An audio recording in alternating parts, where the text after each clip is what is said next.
Balan Wonderworld cannot be allowed to release on March the 26th, 2021. It's so clear that it's not finished, and if the developers think that this is okay to release, then I don't really see a future for the Balan company, which saddens me, because I'm a huge fan of Yuji Naka and Naoto Oshima. They worked on Sonic, they worked on Knights, two franchises that I love. So when I heard 6 months ago that they're both working on a new game together, and that game was a platformer, my hype thrusters were through the roof. There's two things that I want to make clear before I move on with this video. One, I'm not making this video out of hate. I wanted this game to succeed. Trust me on that.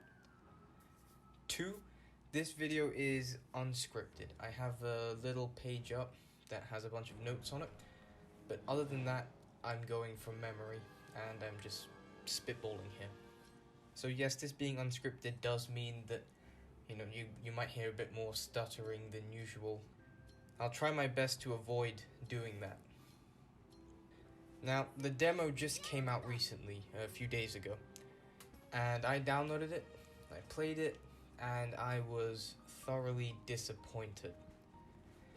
It's not horrendously bad overall, it's just so mediocre. And there are some design decisions that just don't make sense, and I'll get into that a bit more as I go through this. But I do want to say one thing, and that is the whole game itself isn't bad. I really loved the soundtrack of this game. The OST was so good. It genuinely did make me feel like I was transported to this Wonderworld. Especially that opening theme. That was so incredible.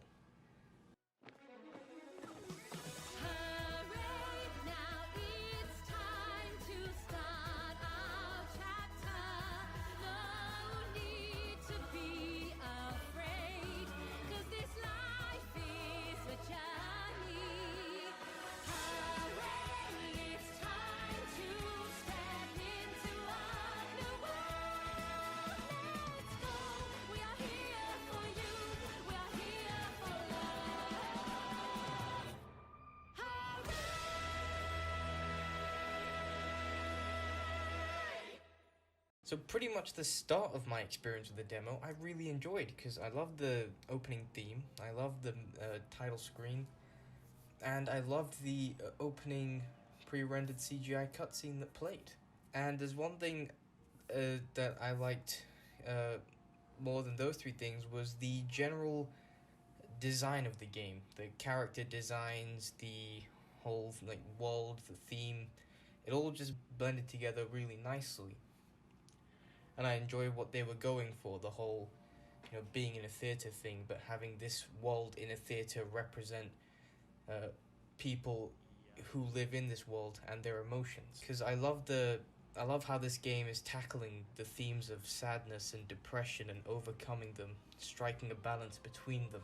So the themes behind this game were really good. This whole start to the game, I was so excited. And then the game actually started. You got dropped into the hub world known as the Isle of Tims, and the graphics took a huge dive. I mean, Christ. It looked like a HD PS2 remaster, and I'm not someone who looks for graphics in a game, especially from a platformer, but this drop is so noticeable. I mean, it's literally night and day between the CGI cutscene and the actual game. And when I first saw this game 6 months ago in the reveal trailer, I thought, okay, yeah, they can obviously improve the in-game graphics from here. These probably weren't going to be the final ones, but here we are. And it looks like what we saw 6 months ago in the trailer was the final in-game graphics. But it isn't just the graphical fidelity of this game that's bad in general, but the animations as well, they're so stiff. Look at the running animation here. And look at these dancers. Did you see what I mean? The animations of this game just feel out of a early PS3 game or a PS2 game. Even the boss battle that you fight in his opening cutscene, his introductory cutscene, he T-poses on his final frame of animation, which tells me that the animators either forgot to cut out that final frame or they didn't animate that final frame. One or the other, either way, it shouldn't have been in this demo. A demo is a risk, right? You know, because you're showcasing your game early for free. So if you showcase a good game, then you're more likely to get more pre-orders because people know what they're getting into. And if you showcase a bad game, then you're gonna get less pre-orders and not many people are gonna buy it day one. And that's what this game did. This demo has literally lit the internet up and everyone is going, oh, Balan Wonderworld, it's not good, it needs work, it should be delayed, etc, etc. And I'm on that boat. I'm not on that boat just to blend in with everyone else. I want to see this game succeed, but the only way this game is going to succeed is if, you know, the developers take a step back, look at what they've made, and go, alright, there's something that needs to be done here. You know, maybe delay the game. If you still want to release it this year, then way late this year, but based on what I've seen, and if that is the final product that we're going to get, it might even need to be delayed till early 2022. This game needs work, and we're going to dive into the actual game now, past the graphics and the sounds and all that. I think the next place to go are the controls. The controls are iffy, to say the least. Your overall top speed is drastically slow, and I mean, for as fast as your legs move with this animation, you don't move as fast as you should be going. I don't think this game would have been affected too much if you moved just a little bit faster. But the thing that I don't like even more than the slow movement is the jump. Your jump cancels your momentum completely, which isn't something that should happen in a platformer. In platformers, when you jump, your momentum is slowed to help you get control over the character again. So if you feel like you're starting to lose control, you can jump and then regain some of that control back. But here, when you jump, your momentum is always cancelled. You're always going to jump the same height, same distance, whether you have a run-up or whether you're doing it from a standstill.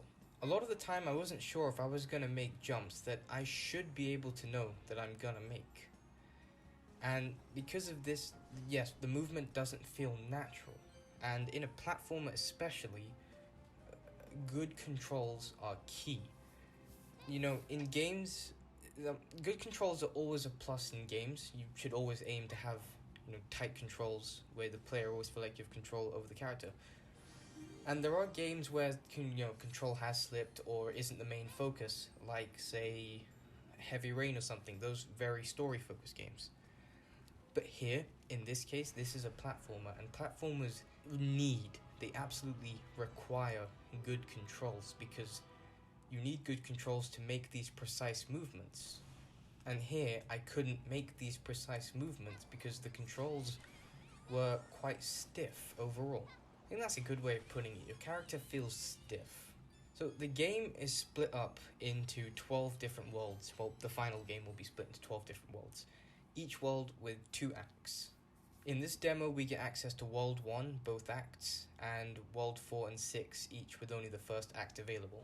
The goal of each act is to get to the end, but unlocking more stages requires you to collect these Balan statues along the way, which are similar to the Power Stars in Mario 64, for example.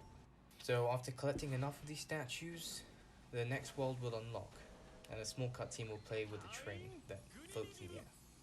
Probably my biggest issue with this game and this demo anyways. I don't know if this is going to be fixed in the final game, but we'll find out. But my biggest issue, or at least one of the biggest issues, is the power-ups, the costumes, the big selling point of the game.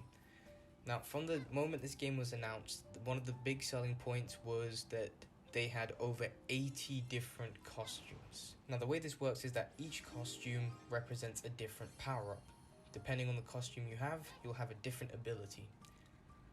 But this game is the exact example of quantity over quality. There are, from what I played, power-ups that just seemed useless, costumes that didn't really add anything, or sometimes, in one case, took away from the gameplay, which shouldn't happen in a platformer. Some were okay, I guess. There was no power-up here that really felt, super good. And I'll go into some improvements they could possibly have made to the power-ups to make it a bit more... Or to make it a bit better, anyways, in my opinion. There'll be other people who disagree with what I'm gonna say. Okay, so what do I mean by some of the power-ups feeling useless? Well, in the first level, you first unlock the wolf costume. The wolf costume changes your jump to add this weird Tasmanian devil spin to it that now allows you to take out enemies and break blocks. But then in the following level, you get a dragon power-up, which lets you fire these fireballs in front of you and you can charge it up. But the problem is, you can't jump. And the only thing the dragon can do with those fireballs is break blocks and defeat enemies. So do you see the issue here? If the wolf power-up can already do that whilst already giving you more control than the dragon power-up, then the dragon costume just feels completely worthless and shouldn't have been there. And the most useless power-up I think I've seen possibly in just video games in general, or at least one of the most useless power-ups, is the Box Fox costume.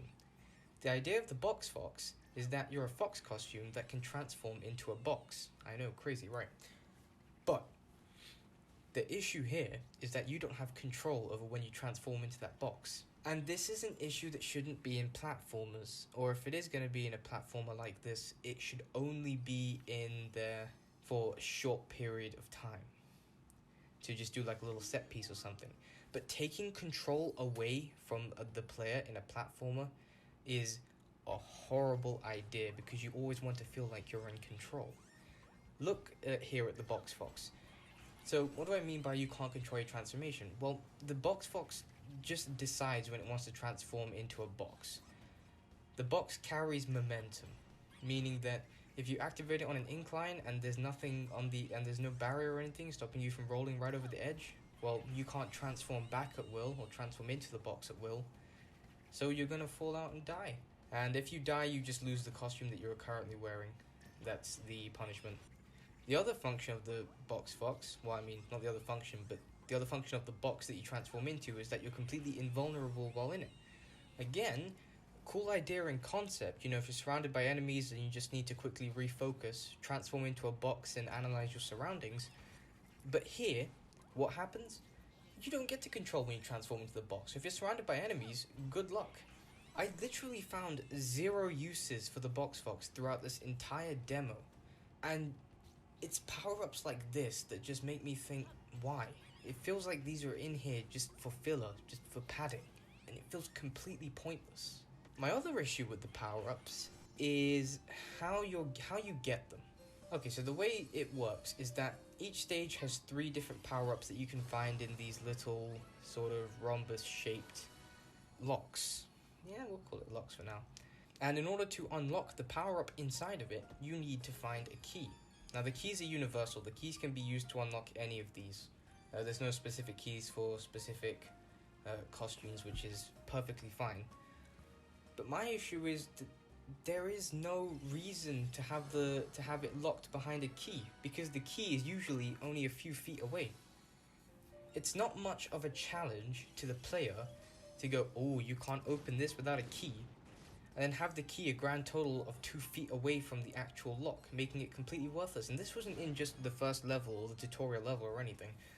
This was constant throughout the game. It was, oh, you don't have a key, how are you gonna get this power up? And this is a cool idea and concept. Again, there's a lot of concepts in this game that work, but they're just not executed properly. And the concept here that works very well is the lock. Having to search around the level and use what you have in order to unlock more better stuff to continue progressing. That sounds pretty interesting. But these keys are in the most uninteresting locations I've ever seen, because they're literally so close to this lock that you don't feel challenged while trying to get it. My other issue with the costumes, and well, the main character in general, this links back to the controls, is that there's only one action per costume. You have all these buttons on your controller, and they all do the same damn thing. I don't mind if you have a couple of buttons that do the same thing, just to give you more comfortability options. Like this game, you could press X to jump, or you could press R2 to jump, so you can use the camera control better. That I would have been okay with. But to have X jump, circle jump, triangle jump, square jump, R2 jump, all your buttons jump, let you move, or don't do anything. But the problem I have with how the power-ups work over this is that the power-ups don't add to your character. They don't go, okay, so we're going to replace the circle button with this new ability so you can still jump with the X button. It just replaces the jump ability that you already had, which makes it, again, just feel useless, like padding.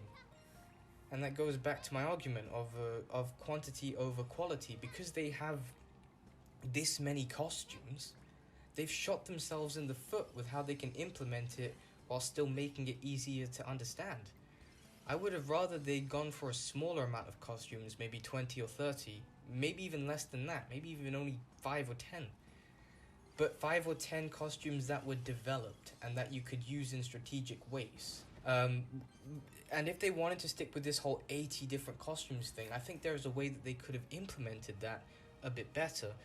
And I think one way that could have been done, this is my personal this is my personal opinion on how they could have done it a bit better, is maybe you should have been able to mix and match costumes. So for example, if you got the fox costume, not the fox costume, nobody wants that. But say you've got the wolf costume, the dragon costume, and the bat costume. You could wear the head of the dragon costume, the body of the bat costume, and the legs of the wolf costume. And then you have all three of those abilities tied to the X, circle, and square button, for example. And I feel like this ability to mix and match all these different costumes to create unique movements for your character to get through the level, I think that could have been the interesting thing that set this game apart from other platformers, because this game, from what I played, is so unbelievably generic. If ignoring the, themes, ignoring the story, ignoring the design, it's just so bland. So yeah, I think that uniqueness would have given more agency to the player to make them feel smarter about their costume choices. And I want to talk more about player agency through the puzzles, or lack thereof. This was advertised as a puzzle platformer, but these aren't puzzles. What you're presented with in this game aren't really puzzles, as much as they are costume association games. And this made me think of Scribblenauts, and I know what you're thinking, what, Scribblenauts, what are you high? No. Okay, let me explain.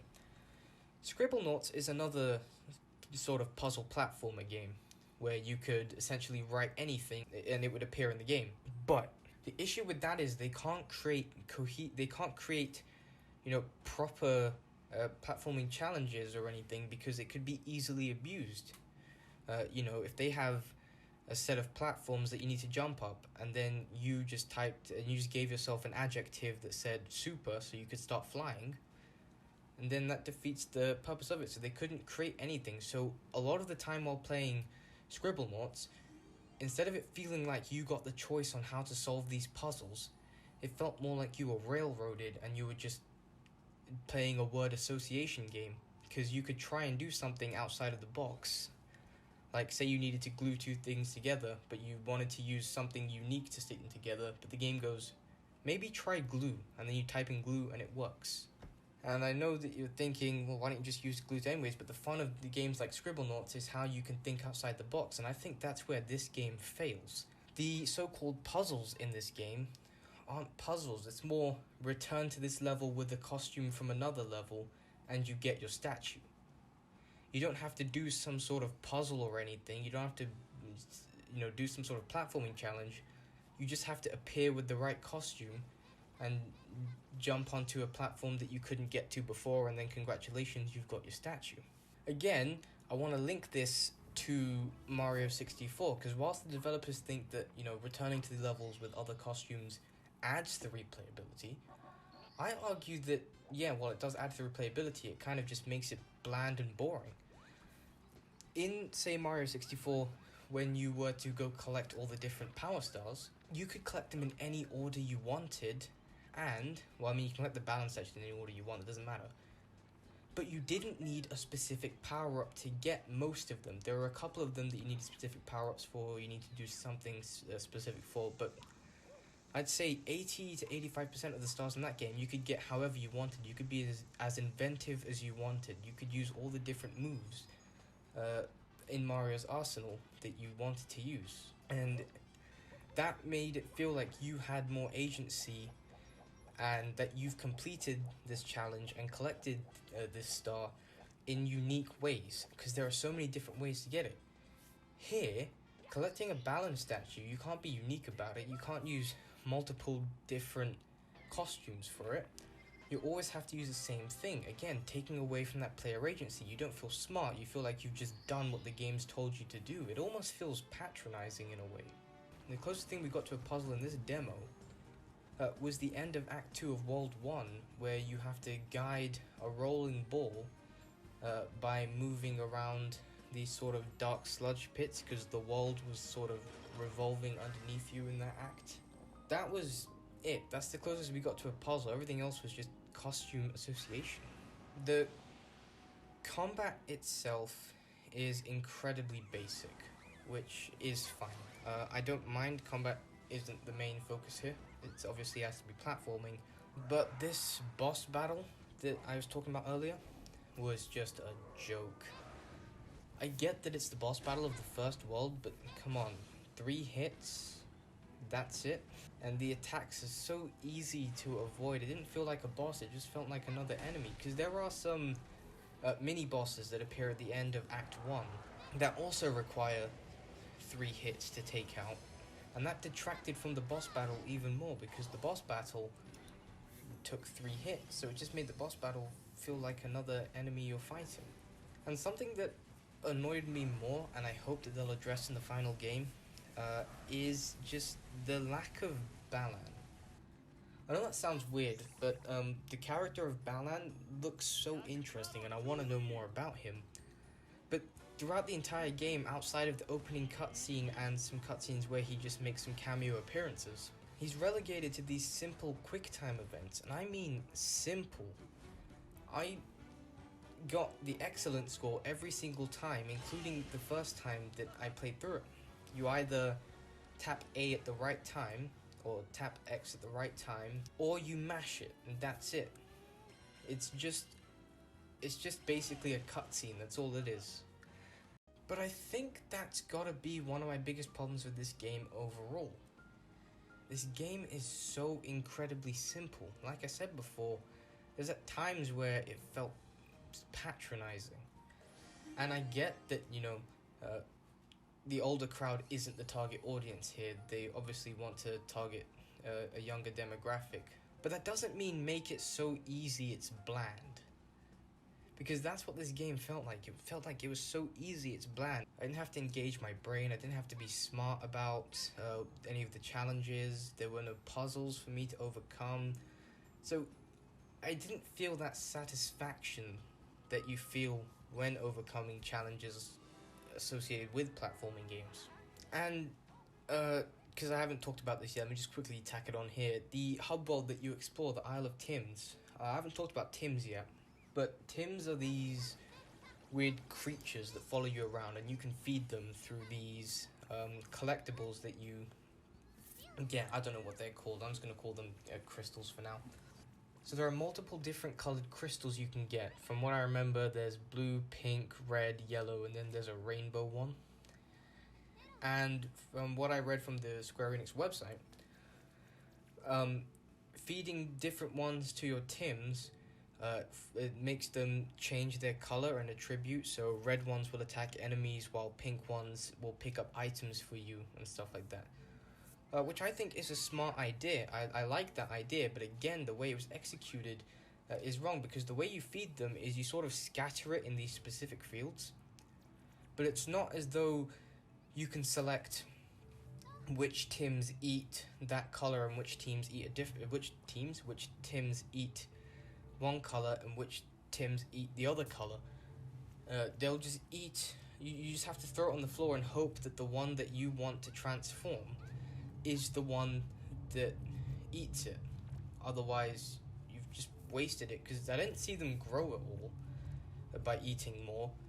I didn't see them becoming stronger. They just sort of, again, followed me around and didn't do much. There's also this tower in the middle called the Tower o' Tims, which you have to throw Tims into this wheel, and the wheel will spin, and after the wheel spins with enough ticks, a new layer of the tower is built.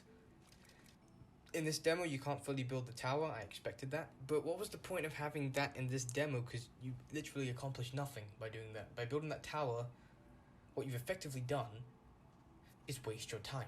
This game as a whole just reminds me of a generic PlayStation 2 platformer. And I love the PlayStation 2. It's my favorite console. But it's just that bland. Outside of the cool themes, the nice designs, there's nothing. The power-ups feel like they weren't implemented properly. It feels like more time went into the thought and development of this world and these characters than it did to the actual gameplay. And with a platformer, gameplay is key. If all you've got is a cool theme and, you know, cool characters and stuff, you might as well make a movie or write a book. But it's that gameplay aspect which sets it apart, and I don't think it delivers with the gameplay as of what I've seen so far. I also want to take a second to talk about the Switch and PC versions. So I played the demo first on the PS4 and it ran fine. And then I played the demo on the PC and I definitely have the specs to run it. But I found multiple occasions where it just crashed for no reason. And I wasn't the only one who found this. When watching other people go through the game, they also experienced the same issue if they were playing the PC version. It just randomly crashed at a couple of points. And don't even get me started on the Switch version. Fuck me. I get that the Switch isn't as powerful as the PS4, Xbox One, PS5, Series X, but the Switch version actually just straight up got butt-fucked from the very beginning. It runs poorly, the textures are somehow at an even lower resolution. The FPS is abysmal from what I hear and what I've seen. And the whole game just has this, it just looks muddier and less colourful. And I don't understand why the Switch can't run this, because the Switch is able to run, you know, more intensive games, more graphically intensive games.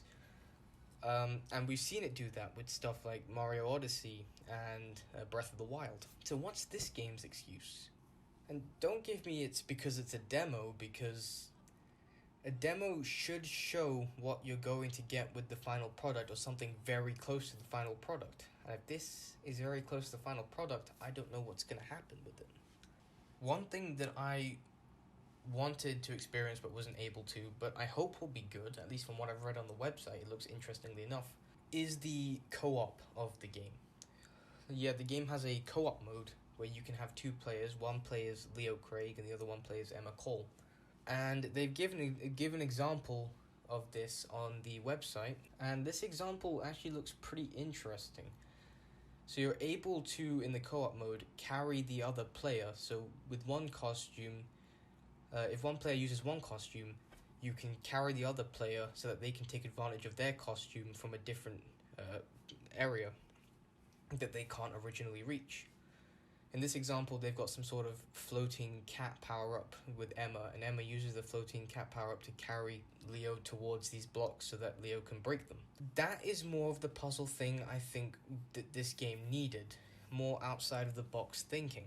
And if this outside-of-the-box thinking is only in the co-op, then that presents an issue, especially seeing as co-op right now, when most of the world is in lockdown, isn't a good thing. I don't know if this is online multiplayer either. I didn't check that, so if it is, then you can just take back what I just said. But I think what scares me the most is how close we are to launch day. Demos don't usually show the full final product, but we're too close to the release date for any major changes to be made. I said earlier that the release date is the 26th of March, which is 1 month and 24 days away from now. No, 1 month and 22 days away from now, actually. Jesus Christ. That's close. But yeah, it's that close, and I think by releasing this demo, they've actually hurt their sales more than helped it. But if there's one thing I know I absolutely can't stand, it's that Square Enix have the nerve to charge full price for this game. And from what I've played, this feels like a budget game. This feels more closer to an indie game, like, say, A Hat in Time. And I don't think they should be charging people, especially if the final game is like this, anything more than £15 at most. Because they're charging £50, or that's $60 for this game. And from what I've seen, if the final game is like this, then it is not worth it. I'm sad to say that if they don't announce a delay, or if they don't announce something big, or say something like, oh, this demo was made 12 months ago or something, then I don't think I'm gonna be buying the game day one. I do want to point out that even though this experience that I had with the game wasn't good, the final game could be a whole lot better. It could be just these 3 levels that were bad, and the rest of the game is good. But that just brings up the question, why would you want to show off bad levels in your demo? You know, it doesn't make any sense. The game as a whole could have been a lot better. And until I see some proof that something is being done with the final game, I don't think that this game is gonna do very well. And I'd hate to think what happens to Yuji Naka, Neo Toshima, after this. If they release the game in its current state, and if the final game is exactly like the demo that we got, then the Balan company will be very short-lived. Because how can you have a Balan company and have a game called Balan Wonderworld, your first game, not be good? I mean, I still want to be hopeful about the final release, I really, really do, but my belief in Yuji Naka and Naoto Oshima delivering one hell of a game here, and Square Enix delivering, what was supposed to be one of my games of the year for 2021, that belief is shaken now. I don't know if they're going to be able to pull it off. Well, that's it from me, and this was my first sort of ranty style video. So I hope you all enjoyed watching, and yeah, until next time.